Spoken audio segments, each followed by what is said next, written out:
Pessoal, tem havido aqui no Brasil uma confusão entre dois termos, entre dois profissionais, que são termos totalmente distintos, que são profissionais totalmente distintos, com formações distintas, com qualificações distintas e, sobretudo, com atuações distintas.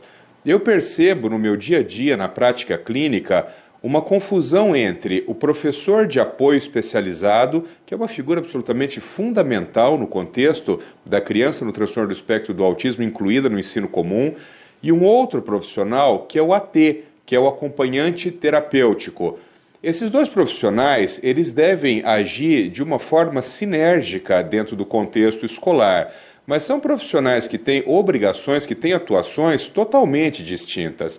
Então, quando nós falamos no AT, e é sobre esse tema que eu quero dizer nesse vídeo, a gente está se referindo a um profissional que tem uma formação específica, ou seja, você não pode escolher qualquer pessoa e essa pessoa magicamente se transformar no AT da criança. Então, o AT ele é um profissional que ele tem que ter uma formação específica. Então, existem cursos de formação de AT. O AT é um profissional que, obrigatoriamente, ele tem que estar sendo supervisionado por um outro profissional que é um analista do comportamento.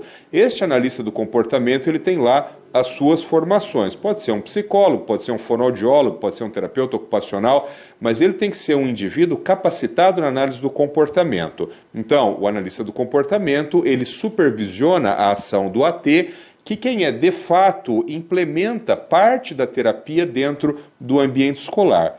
O AT, ele pode trabalhar em vários contextos, ele pode trabalhar dentro de uma clínica, ele pode trabalhar dentro de uma escola, ele pode trabalhar dentro do domicílio da criança. No caso específico aqui, que eu estou querendo abordar, é o AT que trabalha dentro da escola. Percebam que o AT, ele não é um cuidador da criança.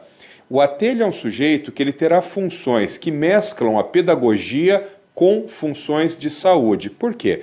Porque, como eu sempre explico, o transtorno do espectro do autismo e outras condições do transtorno do neurodesenvolvimento, como o transtorno da deficiência intelectual, o transtorno do desenvolvimento intelectual, não existe um limite que separa a parte educacional da parte de saúde. Porque quando você diz que uma criança no transtorno do espectro do autismo tem dificuldades psicoeducacionais, tem dificuldades de aprendizado, o quanto disso é de responsabilidade da educação e o quanto disso é de responsabilidade da equipe da saúde?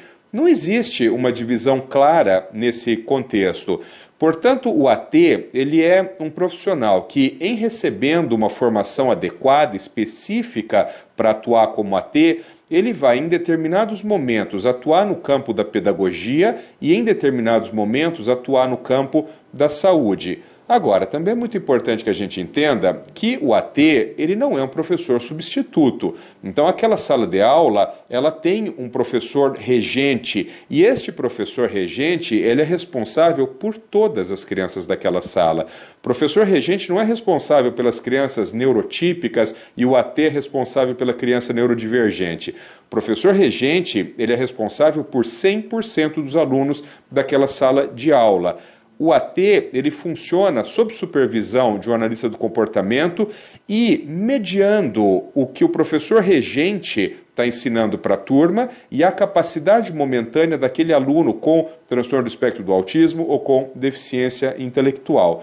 Então, pessoal, é claro também que esse AT, ele pode em determinados momentos, por exemplo, se isso fizer parte ali do programa de atendimento, né, daquela criança, treinar coisas que são extra classe. Por exemplo, essa criança não tem que ir ao banheiro, o AT pode utilizar esse momento de ir ao banheiro para fazer um treino de atividade de vida diária, para fazer um treino de lavabo, para fazer um treino de lavar as mãos. O AT também faz parte das obrigações dele manejar o comportamento da criança, gerenciando a interação social.